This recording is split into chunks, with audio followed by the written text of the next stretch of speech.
NDA का 2022 में 4 सितंबर को हुआ था एक पेपर। इसके हम जीएस के क्वेश्चंस और कुछ स्पेसिफिकली बायोलॉजी के क्वेश्चंस डिस्कस करेंगे। और दूसरी बात, हमारा दक्षम ऑफिसर एकेडमी में एनडी का बैच ऑलरेडी स्टार्ट हो चुका है। All those who want to register can register, और आप हमारे ऑफलाइन सेंटर पर विजिट कर सकते हैं, दक्षम ऑफिसर एकेडमी गंगानगर में।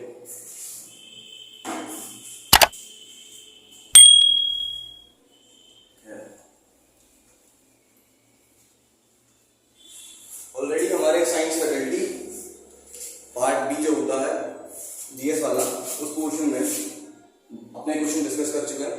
मैं डिस्कस करने जा रहा हूँ जीएस के क्वेश्चंस। जीएस के क्वेश्चन में क्वेश्चन नंबर 51 से सेट हमारे पास एनडीए का सेट ए है। ठीक, सेट ए में अगर क्वेश्चन नंबर 51 की बात करें, क्वेश्चन नंबर 51 है which of the following composed by Harisena. Harisena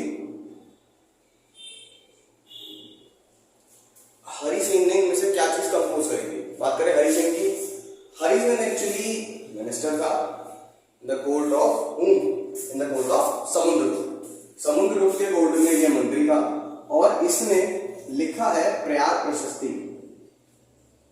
Prayag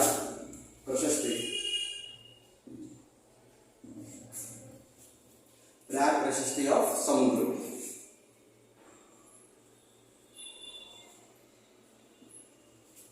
Samudragupta के बारे में हरिसेन, जिनका पोएट भी थे और मिनिस्टर भी थे, उन्होंने समुद्रगुप्त की विक्ट्रीज के बारे में लिखा है, कैसे उनके साउथ एक्सपेडिशंस थे वो सब लिखा है, साउथ के राजाओं को उन्होंने हराया, और बाकी सब चीजें भी लिखी है।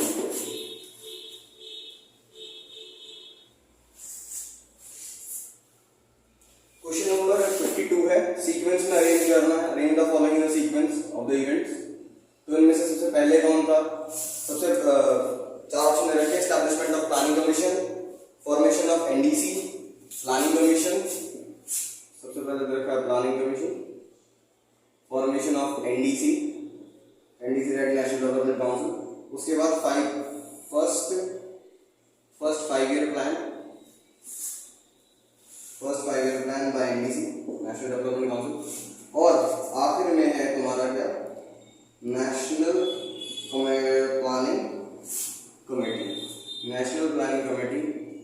प्लानिंग कमीशन जो आज नीति आयोग है।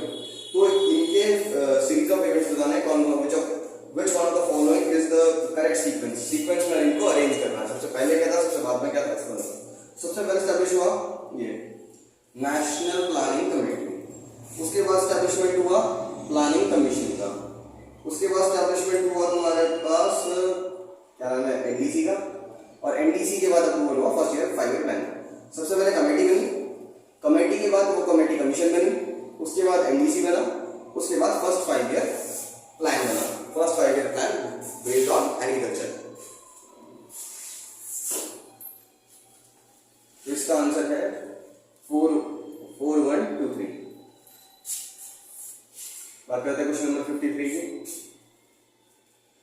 Which one of the following battle could be seen as the line foundations for the British Raj?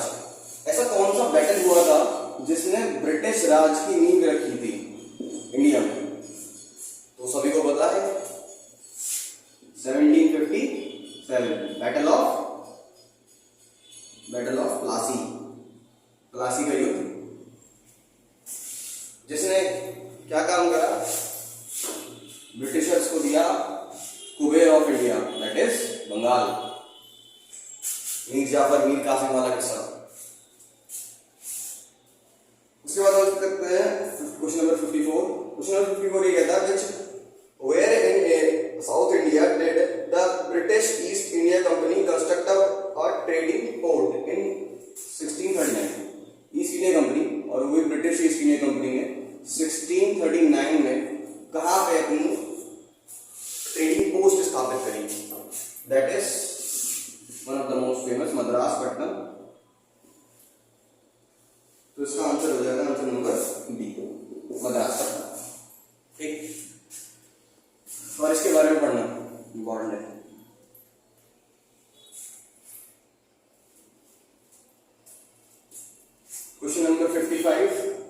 Part है, part number 1, part number 2। Part number 2 में वो ये कह रहा है Dutch east India company was formed after the formation of British East India company. कहने का मतलब ये है, ये कहना चाह रहे हैं ब्रिटिश ईस्ट इंडिया कंपनी पहले बनी थी, ब्रिटिश EIC पहले बनी थी, comes first, और डच ईस्ट इंडिया कंपनी बाद में बनी थी, इट वाज सेकंड। और ये बात सच है क्योंकि British East India company merchant adventure के नाम से ग्रुप बनाया था 1599 में, और ये 1602 में बनी थी शायद, ठीक 1602 में Dutch east India company. Vasco D gamma India में कब आया था? वास्को डी गामा इंडिया में 1498 में आया था, जामोरिन के क्षेत्र में आया था, कालीकट जगह पर रुका था, और एक गुजराती इसके साथ था अब्दुल माजिद, दोनों ही स्टेटमेंट करेक्ट है। आंसर इसका सी, बोथ ए एंड बी, दोनों स्टेटमेंट करेक्ट है।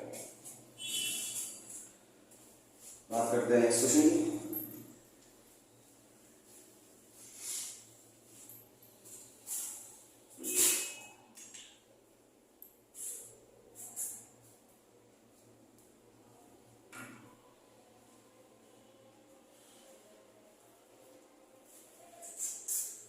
Moving towards next question, that is question number 56। अगर मैं क्वेश्चन नंबर 56 की बात करूं, क्वेश्चन नंबर 56 में है in India cultivable land which is left uncultivated for more than a year but less than 5 year. ऐसी जमीन जो भारत में उपयोग में ना आ रही हो, अनप्रोडक्टिव हो, कब से कब तक? 1 साल से तो ज्यादा के लिए, बट 5 साल से कम के लिए, ऐसी जमीन, ठीक है, जो एग्रीकल्चर पर्पज के लिए यूज ना हो रही हो, तो ऐसी जमीन को आप क्या कहेंगे? ऐसी जमीन को हम कहेंगे बैरन लैंड, बंजर जमीन, या waste land. Question number 57 is major portion of Australia of great artesian region. Great artesian region कहाँ पे है? Actually it is in Queensland. Queensland actually eastern region है ऑस्ट्रेलिया का। क्वेश्चन नंबर 58 की, क्वेश्चन नंबर 58 की अगर मैं बात करूं, which of the following statement, 3 statement दे रखी हैं।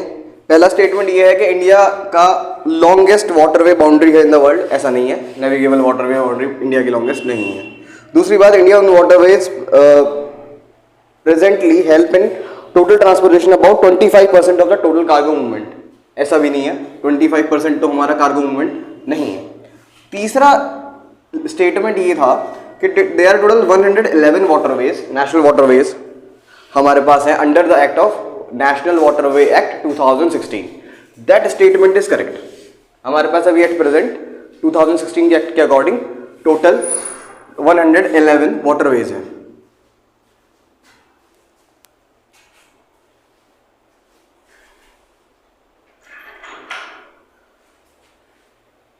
Let us discuss.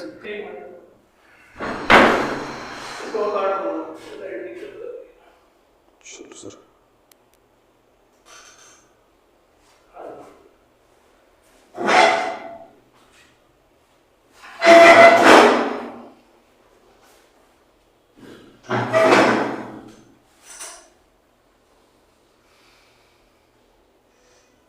Question number 59। Question number 59 में है रेलवे जोन्स। रेलवे जोन्स को मैच करना है उनके हेडक्वार्टर से, ठीक। रेलवे जोन्स में पहला आपको दे रखा है option eastern central, east central, और दूसरा है नॉर्थ ईस्टर्न, तीसरा है नॉर्थ ईस्ट फ्रंटियर, चौथा है नॉर्थ वेस्ट, और इसके सामने मैच द फॉलोइंग में 4 ऑप्शन है आपके पास। पहला है गोरखपुर, दूसरा है जयपुर, तीसरा है हाजीपुर, और चौथा आपके पास है मालीगांव, ठीक।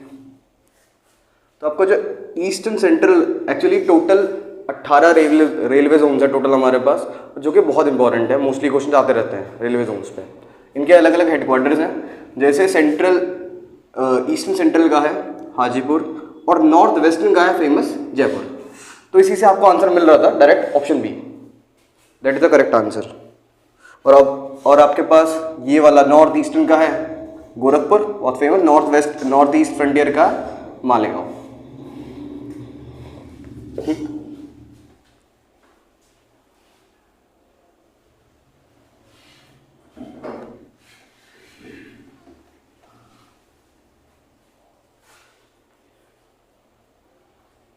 Question number 60। क्वेश्चन नंबर 60 में which of the following statement about earthquake waves are not correct? Not correct. कौन कौन सी स्टेटमेंट इसमें से about about P waves incorrect है? There are two types of waves in earthquake, P waves and S waves, primary and secondary waves. Primary waves सबसे पहली बात तीनों मीडियम से पास होती है, सॉलिड, लिक्विड और गैस। ये आपके पास ऑप्शन में है, तो ये तो करेक्ट है ही, इसमें ये तो इनकरेक्ट नहीं है ऑप्शन, ये तो ठीक है। दूसरा ऑप्शन आपके पास है P waves move faster and first arrive on the space, ये बात भी ठीक है, P waves बहुत फास्टर ट्रेवल करती हैं, तीनों मीडियम में ट्रेवल करती हैं। तीसरी स्टेटमेंट ये है कि इनका जो शेडो रीजन है वो 145 डिग्री में बनता है, दैट इज ऑल्सो करेक्ट। और चौथा ऑप्शन है P waves have maximum area covered in the shadow reason.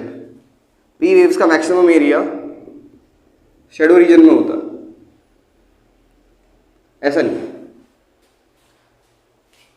P waves का मैक्सिमम एरिया शेडो रीजन में कवर नहीं होता, तो ये ऑप्शन इनकरेक्ट है, बाकी सारे करेक्ट हैं। डिस्कस करते हैं क्वेश्चन नंबर 77। क्वेश्चन नंबर 77 ये बायोलॉजी का क्वेश्चन है।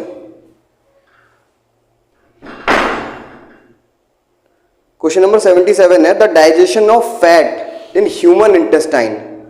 फैट का डाइजेशन ह्यूमन इंटेस्टाइन में कहाँ होता है? डाइजेशन ऑफ फैट कहाँ पे होता है? मतलब ह्यूमन डाइजेस्टिव सिस्टम में कौन परफॉर्म करता है? That is lipase, and lipase is a kind of enzyme found in pancreas, और बाइल भी काफी हद तक करता है। ठीक, क्वेश्चन नंबर 78 था। क्वेश्चन नंबर 78 है which one of the following statement about animal cell and human cell, animal cell and plant cell, दो स्टेटमेंट दे रखी है एनिमल सेल और प्लांट सेल के रिगार्डिंग। दोनों में से कौन सा स्टेटमेंट करेक्ट है ये बताना है। चार ऑप्शन दे रखे हैं आपके पास। पहला ऑप्शन है animal cells have only cell membrane not cell wall, whereas plant cell have only cell wall not cell membrane. तो पहला ऑप्शन ये कह रहा है कि एनिमल सेल में तो क्या है, सेल मेम्ब्रेन है, सेल वॉल नहीं है। ये बात ठीक है कि सेल मेम्ब्रेन है, सेल वॉल नहीं है, लेकिन दूसरी स्टेटमेंट करेक्ट है इसके साथ की, वो इनकरेक्ट है इसके साथ की, क्योंकि प्लांट सेल में सेल वॉल भी के साथ साथ सेल मेम्ब्रेन दोनों होता है। ऑप्शन बी है animal cell have cell membrane not cell wall but plant have both. इन्होंने कहा एनिमल सेल के अंदर सेल मेम्ब्रेन होती है सिर्फ, और सेल वॉल नहीं होती। सेल मेम्ब्रेन होती है, सेल वॉल नहीं होती एनिमल सेल के अंदर, और प्लांट सेल के अंदर दोनों होती हैं। ये बात बिल्कुल ठीक है, प्लांट सेल हैव बोथ। और जो सेल वॉल होती है वो किसकी बनती है? सेल्यूलोज की। बात करते हैं क्वेश्चन नंबर 79 की। क्वेश्चन नंबर 79 में lymph is a tissue fluid present in intercellular space it resembles to. Body में दो तरह कनेक्टिव टिश्यू है ना, two types of tissues, two type of what? Connective tissue.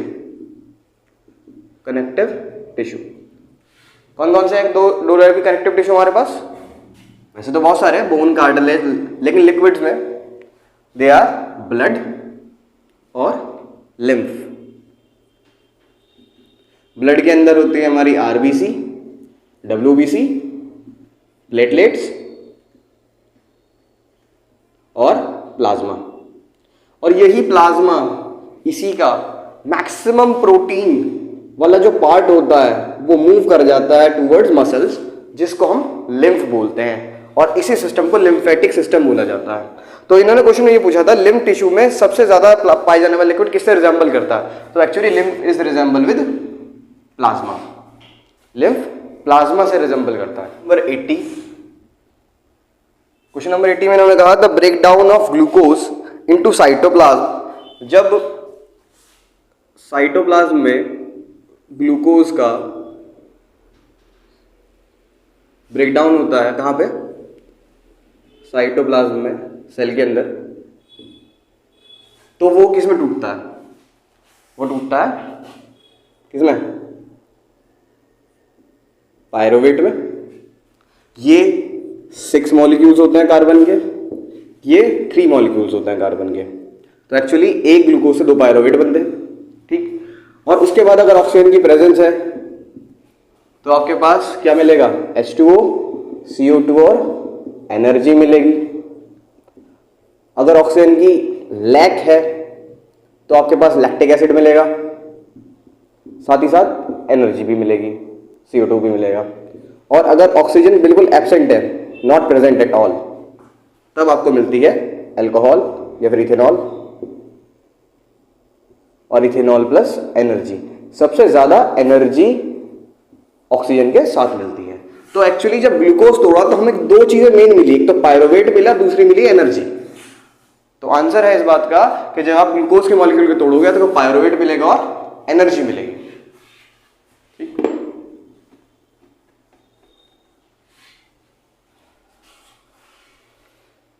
Next question number 81, question number 81 actually current affair based है कि Rafael Nadal को French Open tennis tournament में किसने डिफीट किया था, तो answer was Casper Ruud, answer was C Casper rude.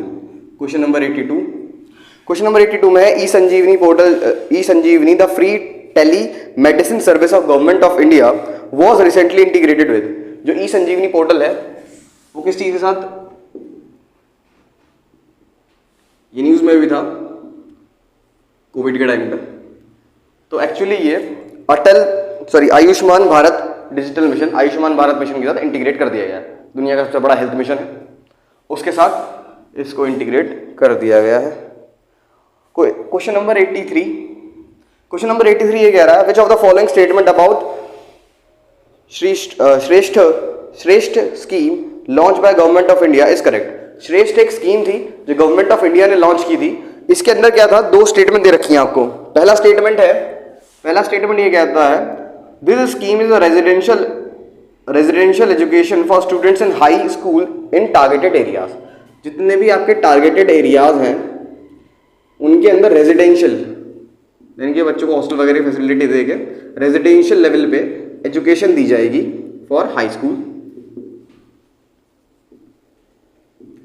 और statement number 2 ये कह रहा है कि it provide for high quality education for meritorious students, ये मेरिटोरियस स्टूडेंट को हाई क्वालिटी एजुकेशन देने के लिए है।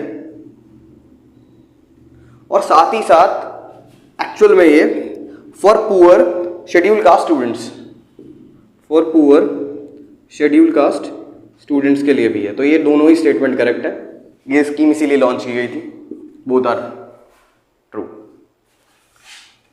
ये लास्ट ईयर करंट अफेयर है, तो इसका आंसर है आंसर सी। संजीवनी वाले का आंसर है आंसर ए, इसका आंसर सी है ही। क्वेश्चन नंबर 84, क्वेश्चन नंबर 84 में है in the recent judgment of supreme court के रीसेंट जजमेंट आए थे और directed that every protected forest, national park, wildlife sanctuary across the country should have mandatory eco sensitive zone. जितने भी हमारे national parks हैं, जितने भी हमारे बायोस्फीयर रिजर्व हैं, वाइल्ड लाइफ सेंचुरी हैं, इन सब के चारों तरफ एक इको सेंसिटिव जोन बनेगा, ये सुप्रीम कोर्ट ने कहा था, ठीक। और कहां तक के लिए, कितने एरिया के लिए सुप्रीम कोर्ट ने कहा था, डेट इज फॉर 1 किलोमीटर, आसपास के 1 किलोमीटर के रीजन को इको सेंसिटिव जोन घोषित किया जाएगा। तो इसका आंसर है answer A. Question number 85 which one of the following was the author of the book tomb of sand, tomb of sand की ऑथर कौन है? टॉम ऑफ सैंड की ऑथर है Geetanjali Shree, Geetanjali Shree, she was author of tomb of sand. Question number 86, which who among the following invented flying shuttle? Flying shuttle इनमें से किसने invent करी? तो ऑप्शन है James Hargreaves, Richard Arkwright, Humphry Davy, और actually answer है John Kay. Answer was B, John के। Question number 87, इन्होंने फ्लाइंग शटल बनाई थी। क्वेश्चन नंबर 87 है, अगेन हिस्ट्री का क्वेश्चन है और काफी इंपॉर्टेंट क्वेश्चन है। वेयर डिड सुभाष चंद्र बोस, जो हमारे नेताजी सुभाष चंद्र बोस हैं, उन्होंने फॉर्मेशन ऑफ कहाँ फॉर्म करी थी? क्या गवर्नमेंट ऑफ फ्री इंडिया किस जगह उन्होंने फॉर्म करी थी? इन 1943। 1943 INA ट्रायल्स। तो इन्होंने government of India free India उस टाइम पे कहाँ पे फॉर्म करी थी? तो नेताजी सुभाष चंद्र बोस 1943 में कहाँ पे थे? सिंगापुर। तो ऑप्शन ए इसका आंसर है, सिंगापुर।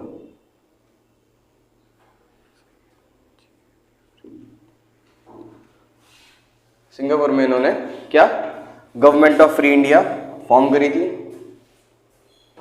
और आज़ाद हिंद फौज भी बनाई थी।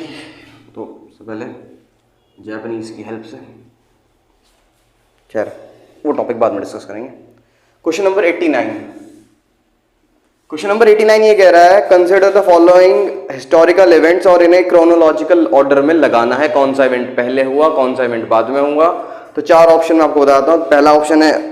पहला है Gandhi Irwin pact, Gandhi Irwin pact between Gandhi and viceroy of that time Irwin. ठीक, ये समझौता हुआ था, 13 शर्तें थी गांधी जी की, डांडी मार्च वाला सीन। सेकंड है second RPC round table conference. Third option है आपके पास पीजेंट मूवमेंट, पीजेंट मूवमेंट कहाँ पे? बारडोली में। फोर्थ ऑप्शन है पीजेंट मूवमेंट खेड़ा में। तो कौन सा सबसे पहले हुआ था, कौन सा सबसे बाद में हुआ था, इस तरीके से अरेंज करना है।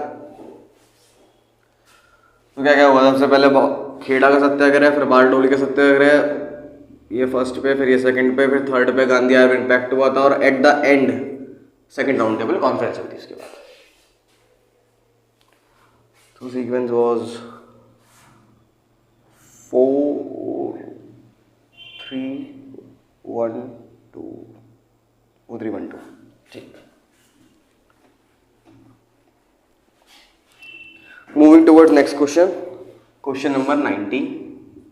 क्वेश्चन नंबर 90 में डायरेक्ट है unionist party, actually unionist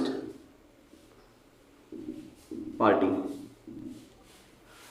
unionist party के रिगार्डिंग क्वेश्चन है। क्वेश्चन है ये है, it was a political party representing the interest of landlords in Punjab. ये एक पॉलिटिकल पार्टी थी जो पंजाब के जमींदार थे उनको रिप्रेजेंट करती थी। दूसरा ऑप्शन है it was oppose to the idea of partition of India as India and Pakistan, और इसने अपोज किया था किसको? बंटवारे का जो आइडिया था उसको। तो एक्चुअली ये स्टेटमेंट करेक्ट है, दोनों ही स्टेटमेंट करेक्ट है। इसका answer C, both A and B are correct. आप क्वेश्चन देख सकते हो। क्वेश्चन नंबर 91, क्वेश्चन नंबर 91 में ये कह रहा है which one of the following statement about metamorphic rock is incorrect. तो इसका आंसर डायरेक्ट ए है, फोलिएशन नहीं होता उनके अंदर, sorry develop due to violation, ये नहीं होता। क्वेश्चन नंबर 92 है, 92 में है which one of the following discontinues separate the earth crust from mantle. Earth का जो क्रस्ट है उसे मेंटल से कौन सी चीज सेपरेट करती है? कौन सी लेयर है इसको जो सेपरेट कर? दैट इज मोहरोविकिक, व्हाट बता रहे हैं। क्वेश्चन नंबर 93, क्वेश्चन नंबर 93 ये कहता है which of the following cities the world would represent the greatest linear velocity of rotation of earth. मतलब अगर अर्थ को आप रोटेट करा रहे हो तो अर्थ के रोटेशन के अकॉर्डिंग इन चार ऑप्शन में से कौन सी सिटी ऐसी है जो सबसे ज्यादा रोटेट करेगी, सबसे ज्यादा वर्ड उसकी लीनियर वेलोसिटी सबसे ज़्यादा होगी।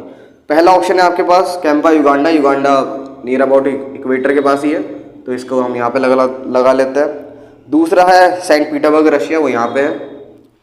तीसरा ऑप्शन है मैड्रिड स्पेन, यहाँ पे। और चौथा ऑप्शन है स्टॉकहोम स्वीडन। तो एक्चुअली ये इक्वेटर के पास है ना, तो सबसे ज़्यादा लीनियर वेलोसिटी इस सिटी की होगी, ठीक। तो सबसे ज़्यादा ये मूव करेगी, रोटेशन सबसे ज़्यादा इसका होगा। तो इसका आंसर है कैंपाला युगांडा, ऑप्शन ए। ये गेस बेस्ड और इंटेलिजेंस बेस्ड क्वेश्चन है। Question number 94। क्वेश्चन नंबर 94 ये कह रहा है what would happen if you flying to the east and cross international date line. क्या होगा अगर आप अर्थ को दोबारा बना लेते हैं अपनी अच्छी प्यारी सी अर्थ। ये है इंटरनेशनल डेट लाइन, ठीक। अगर आप ईस्ट में जा रहे हो तो समय में एडिशन होगा, वेस्ट में जा रहे हो तो डेट घटेगी। If you are moving east, you are moving west. अब इसने कहा अगर आप ईस्ट में फ्लाई करें और आपने इंटरनेशनल डेट लाइन क्रॉस कर ली तो क्या होगा, एक्चुअली एक दिन ऐड हो जाएगा। एक दिन ऐड होने का मतलब है 24 घंटे आगे, 24 hours will add. International date line कहाँ है? इंटरनेशनल डेट लाइन बिल्कुल प्राइम मेरिडियन के पीछे है, ठीक। कौन से ओशन में पड़ती है? Pacific ocean.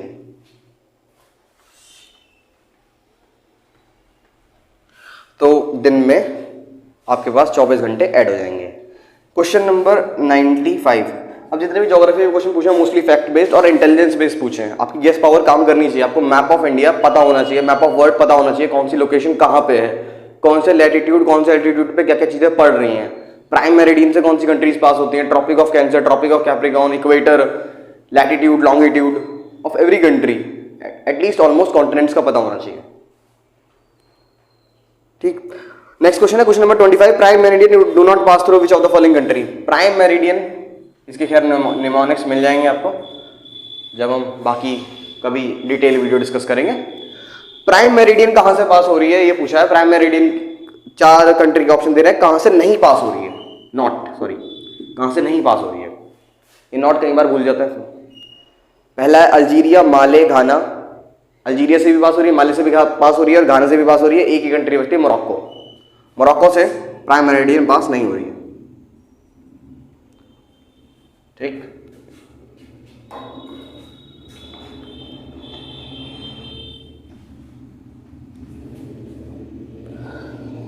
Question number 96।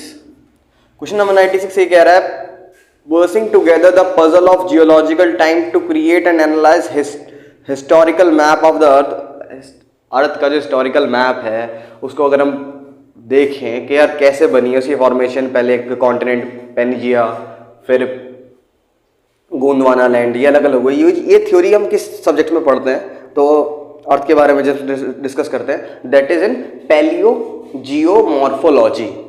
Palaeo means पुराना, जियोमॉर्फोलॉजी मतलब अर्थ का स्ट्रक्चर हम डिस्कस कर रहे हैं। तो that subject was palaeo geomorphology, how the formation of earth took place. और क्वेश्चन नंबर 97 वो भी एक बार देख लेते हैं। What is the nature of velocity time graph for moving car with uniform velocity, sorry uniform acceleration. अगर acceleration uniform है तो sorry what is the nature of velocity time graph for a moving car. अगर car move कर रही है तो उसके uniform acceleration में उसका वेलोसिटी टाइम ग्राफ कैसा बनेगा? That is of straight line, एक स्ट्रेट लाइन ग्राफ बनेगा। Question number 111। क्वेश्चन नंबर 111 ये बोला था protein digesting enzyme secreted by stomach wall in case of mammals. Mammals के केस में अगर बात करें तो स्टमक की वॉल से कौन सा प्रोटीन सिक्रीट होता है? अमाइलस, पेप्सिन या trypsin? Only one protein that is enzyme, sorry pepsin. ये एक क्या करता है पेप्सिन? पेप्सिन प्रोटीन्स को डाइजेस्ट करता है। कहाँ? स्टमक में, ठीक। अलग अलग फंक्शन होते हैं ना। आप अगर पूरे ह्यूमन एलिमेंट्री कैनाल को देखो तो उसके अंदर सबसे पहले कौन है? Salivary amylase, that is saliva. वो क्या काम करता है? वो काम ये करता है कार्बोहाइड्रेट को ब्रेक करता है, सॉरी शुगर को ब्रेक करता है कार्बोहाइड्रेट्स में। उसके बाद स्टमक, वहाँ पे pepsin, then you will have bile in liver. उसके बाद पैनक्रियाज में ट्रिप्सिन, लिपेज, स्लाइवर या माइलस। उसके बाद आपके पास होते हैं स्मॉल इंटेस्टाइन के एंजाइम्स। ये सारे एंजाइम्स आपको पता होने चाहिए करते क्या हैं। Question number 112, which one of the following would be result when an animal cell is surrounded by a medium with lower concentration of water? ये ऑस्मोसिस बेस्ड क्वेश्चन है, ये ऑस्मोसिस बेस्ड क्वेश्चन है और एक्चुअली ये class 9 का question है, तो मैं चाहूंगा आप लोग खुद करो, एक बार देख लेना। The digestive enzyme are present in, digestive enzyme कहाँ प्रेजेंट होते हैं? माइटोकॉन्ड्रिया, वैक्यूल्स, राइबोसोम्स या फिर lysosomes. That you have to do your by yourself. Class 9th biology chapter number 1 cell fundamental unit of life, उसके अंदर ये already discuss कर रखा है। After fertilisation the fruit and seed are produce by, fertilisation के बाद fruit and seed कौन produce करता है? आफ्टर फर्टिलाइजेशन क्वेश्चन नंबर 114 है, 13 ऑलरेडी डिस्कस कर दिए। क्वेश्चन नंबर 114, फर्टिलाइजेशन के बाद फ्रूट और सीड कहाँ डेवलप होते हैं? That is an ovary, ovary के अंदर डेवलप होता है, ovary and ovule respectively. Which among the following initiated the Puneet Sagar Abhiyan? ये actually current affair based question है। Question number 115, Puneet Sagar Abhiyan, Puneet Sagar Abhiyan to clean the sea shores, हमारे आसपास के जो सी शोर्स हैं कोस्टल एरियाज में, उनको क्लीन करने के लिए किसने स्टार्ट किया था? That was the initiative of NCC, national cadet Corp. Which one of the following has host country for United Nation World Environment Day 2022? United Nation World Environment Day कहाँ पे हमने मनाया था? कौन सी कंट्री में, कौन सी कंट्री ने होस्ट किया था? That was Sweden. Sweden. Question number 117. Which one of the following Indian naval ships are decommissioned in June 2022? जून 2022 में कौन सी नेवल शिप है, कौन सी नेवल शिप्स हैं जिनको डीकमीशन कर दिया, यानी कि रिटायर कर दिया गया? दैट इज आईएनएस निशांक और आईएनएस अक्षय। ये दोनों ही डीकमीशन हो चुके हैं और अभी एक नई आईएनएस ऐड हुई है, पुरानी वाली थी हमारी आईएनएस विक्रांत। और हमारी इंडियन नेवी का नया लोगो भी बना। क्वेश्चन नंबर 118, क्वेश्चन नंबर 118 में है India sign a deal with which of the following country to supply MH-60R helicopter? हमने कौन सी कंट्री से लिए हैं MH-60R मिलिट्री हेलीकॉप्टर? रोमियो। तो रोमियो हेलीकॉप्टर्स हमने लिए हैं किससे? Is from America, US. ठीक, राफेल तो सभी को पता है कहां से लिया था। Question number 119, Indian defence the term Surat and Udaygiri. Indian defence warships की, सॉरी इंडियन डिफेंस की अगर बात करें तो सूरत और उदयगिरी किस चीज के रेफरेंस में बोले जाते हैं? एक्चुअली दोनों ही वॉरशिप्स हैं, दीज बोथ आर वॉरशिप्स। तो बेसिक वॉरशिप्स, हमारे बेसिक सबमरीन्स और बेसिक डिफेंस नॉलेज होनी चाहिए। कौन कौन से हेलीकॉप्टर्स हैं हमारे पास, कौन कौन से शिप्स हैं। बात करते हैं क्वेश्चन नंबर, ये था क्वेश्चन नंबर 118, नहीं ये 118 था, एक बार देख लेना क्वेश्चन सीक्वेंस 17 है, नहीं ये 19 है, ये 18 है। Next question, question number 120। Question number 120 हमने डिस्कस ही करा था एक्चुअली पहले भी, लास्ट CDS के क्वेश्चंस में आया था। Who among the following led the foundation of Vijayanagara empire? Vijayanagara empire की नींव किसने रखी थी? Vijayanagara empire 13th century empire, इसकी स्टैब्लिशमेंट, इसकी नींव किसने रखी थी? दो भाइयों ने, Harihara Bukka. It was Harihara and Bukka, these two brothers had laid the foundation for Vijayanagara empire, और उनके बहुत फेमस किंग हुए कृष्णदेव राया।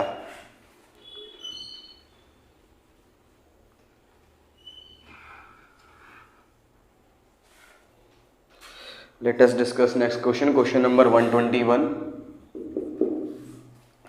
The book Kalila and Dimna. Kalila व Dimna एक्चुअली ये अरेबिक वर्जन है. अरेबिक वर्जन है किसका? पंचतंत्र का. पंचतंत्र स्टोरीज हैं हमारे पास, उनका अरेबिक वर्जन ये है, उनकी अरेबिक ट्रांसलेशन है ये. और रामायण, महाभारत, गीता, इन सब की भी अरेबिक ट्रांसलेशन आपको पता हो, पर्शियन ट्रांसलेशन आपको पता होना चाहिए, क्योंकि ये भी ट्रांसलेट हुई थी, इंपॉर्टेंट है. किसने करी थी और कौन कौन सी किताब किस किस नाम से ट्रांसलेट हुई थी. रामायण हो गया, महाभारत हो गया. Question number 122. Which among the following initiated Bhoodan movement? Again बहुत इजी क्वेश्चन था. भूदान मूवमेंट. भूदान मूवमेंट किन्होंने चलाया था? भूदान मूवमेंट आचार्य विनोबा भावे.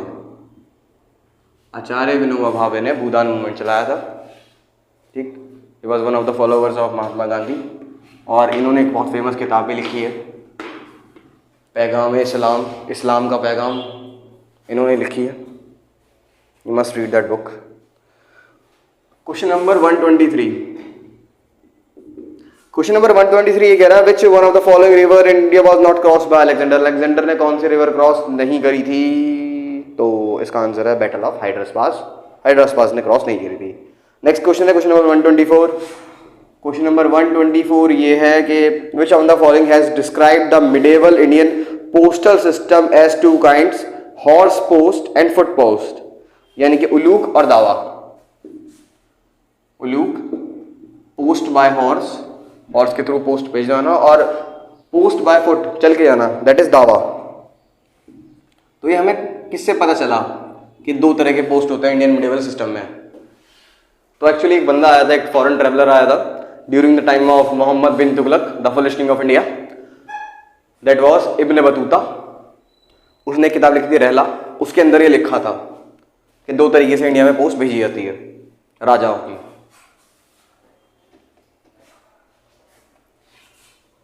इब्न बतूता के बारे में तो कहा जाता है कि वो कभी रेस्ट नहीं करते थे, मोस्टली चलते फिरते घूमते फिरते रहते थे, इसलिए उनका जूता चुर करता था. Question number 125. At which among the following Harappan site are fire altars found. Harappa की ऐसी कौन सी साइट है, हड़प्पा की ऐसी कौन सी साइट है जहां पे फायर ऑल्टर्स मिले हैं? फायर ऑल्टर्स मतलब आग की भट्टी मिली है एक तरह से, या तो ईंटें पकाने के लिए, या फिर ये किसी और पर्पस के लिए यूज करते हैं, वो क्लियर नहीं है अभी. ये तो पूजा वगैरह करने के लिए यूज करते थे. फिर कहां पे मिले हैं, कौन सी साइट पे मिले हैं? That is Kalibangan.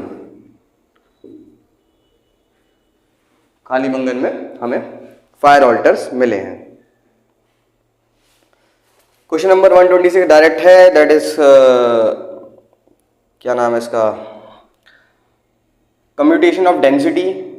Commutation of density का डायरेक्ट फर्स्ट और थर्ड स्टेटमेंट करेक्ट है, सेकंड स्टेटमेंट ही करेक्ट है. That is agriculture density can be computed by dividing the total agriculture population by net cultivable area. ये statement correct था, बाकी दोनों incorrect है. Question number 126 का आंसर है बी. क्वेश्चन नंबर 126 का आंसर डायरेक्ट बी. इसको एक बार देख लेना. द फॉर्मेशन ऑफ टॉर्स की formation of small rock in the हिल में एक टॉर नाम का स्पेसिफिक है, क्लास 11th की किताब है, फंडामेंटल ऑफ फिजिकल ज्योग्राफी, उसके अंदर का टॉपिक है. तो एक्चुअली कौन सी रॉक के बनते हैं? That is of granite. Granite question number 127 है, इसका आंसर ए है, granite. Next question number 128 anti cyclones के ऊपर है. Anti cyclone have high pressure system. ये स्टेटमेंट को ठीक है, एंटी साइक्लोन्स का हाई प्रेशर सिस्टम होता है.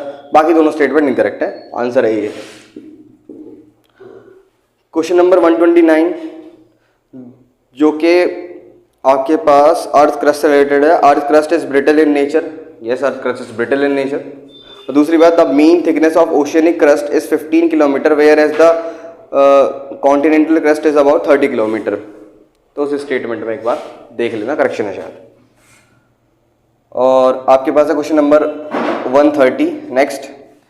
इन January 2020 the administration of which of the following UTs has been merged. कौन कौन सी यूटी हमारी मर्ज कर दी गई 2020 में? 2020 में एक्चुअली 2 यूटी हमारी मर्ज कर दी गई थी, that is Dadar and Nagar Haveli और दमन एंड दीव। इन दोनों को मर्ज करके एक सिंगल यूटी बना दी गई थी। तो अभी हमारे पास टोटल 28 स्टेट्स हैं, 28 यूटीज हैं। Number 137, question number 137 again polity का क्वेश्चन है। पॉलिटी का एक्चुअली मैं एक्सपेक्ट कर रहा था 2-3 क्वेश्चन ठीक ठाक आएंगे, लेकिन अभी कमी है, अब मुझे दिखा नहीं। Power of panchayat under article 243G। Article 243G panchayat की बात करता। पंचायत में के अंडर में कौन कौन चीजें नहीं आती? लैंड इंप्रूवमेंट, हाँ पंचायत के अंदर आता है, लैंड इंप्रूवमेंट हो सकता है। लैंड रिफॉर्म्स, वो भी हो सकते हैं। रही बात लैंड कंसोलिडेशन की, वो भी हो सकता है। रेगुलेशन ऑफ लैंड रेवेन्यू, यानी कि जमीन पे कितना कर रहा है, कितना रेवेन्यू जनरेट होगा और उसका रेगुलेशन कैसे किया जाएगा, ये पंचायत के अंडर में नहीं है, स्टेट गवर्नमेंट के अंडर में आता है। तो इसका आंसर है डी। रही बात क्वेश्चन नंबर 138 अगेन आपका हिस्ट्री से क्वेश्चन है। Question is about Mahamatta and their functions. तो इसका आंसर डायरेक्ट डी। एक बार चेक कर लेना, ए का 4, अंत महामाता और धम्म महामाता, एक बार चेक कर लेना। वैसे इसका आंसर डी है, confirm. Question number 139 that is about which among the following the author of हस्तस्य युर्वेदा, दैट इज पलकाया पाया, जो भी है, इसका आंसर ए है। क्वेश्चन नंबर 140 है which one of the following area acquired by British under treaty of Devgaon. Treaty of Devgaon 1803 में हुई थी। तो ये कौन से रीजन एक्वायर करा था ब्रिटिश ने? That is the reason of Cuttack का एरिया। ठीक। क्वेश्चन नंबर 141 में है Maharashtra has maximum share of national highways. Maharashtra में सबसे ज्यादा हाईवेज है, बिल्कुल ठीक बात है। और the nature of terrain and the level of economical development is one of the reason of the maximum shares of national highways. ये स्टेटमेंट भी ठीक है, बोथ स्टेटमेंट्स आर करेक्ट। इसका आंसर सी है, महाराष्ट्र मैक्सिमम हाईवेज है because of its terrain and geography और requirement also, economic important also. Question number 142 है the activity of service focus on creation, rearrangement and interpretation of new and existing ideas. ऐसा कौन सा field है जिसमें ideas काम करते हैं, लोगों के आइडियाज मैटर कर जाते हैं? That is quinary activity, fourth sector of activity. Primary, secondary, tertiary और टर्चरी के अंदर ही क्वीनरी और क्वाटरनरी सेक्टर आते हैं। ठीक, क्वाटरनरी सेक्टर्स और quinary sector golden corner workers कहे जाते हैं। क्वेश्चन नंबर 143 है अबाउट उड़ान स्कीम। उड़ान स्कीम के लिए उड़ान उड़े देश का आम नागरिक, ये गवर्नमेंट ऑफ इंडिया ने लॉन्च की थी। नाम नागरिक को उड़ाने की बात की थी, मतलब इनमें it is the innovation scheme to develop the regional aviation market, ये स्टेटमेंट करेक्ट है। और क्रिएट अफोर्डेबल इकोनॉमिक प्राइसेस रखे गए हैं एयर एविएशन के, ताकि आम लोग इस चीज को अफोर्ड कर पाए। तो इसके आंसर है सी, बोथ आर करेक्ट। इसका आंसर था बी, इसका आंसर सी है ही ऑलरेडी। क्वेश्चन नंबर 144 ना Sharavathi river create Jog fall, ये स्टेटमेंट इनकरेक्ट है। Only statement 2 is correct, that is Brahmani river form confluence with Kashi and Shankar river. तो ओनली ऑप्शन 2 इज करेक्ट, बाकी दोनों इनकरेक्ट है। इसका आंसर है B. So that is it, we have discussed all the questions. और हाँ, आप लोगों के लिए एक इंपॉर्टेंट अनाउंसमेंट, हमारे NDA CDS वाले बैचेस ऑलरेडी स्टार्ट हो चुके हैं। All those who want to enroll can enroll and visit our offline centre at Dakshin officer academy, Ganganagar, Meerut. And screen पे दिए गए नंबर आप कांटेक्ट कर सकते हैं। Thank you so much.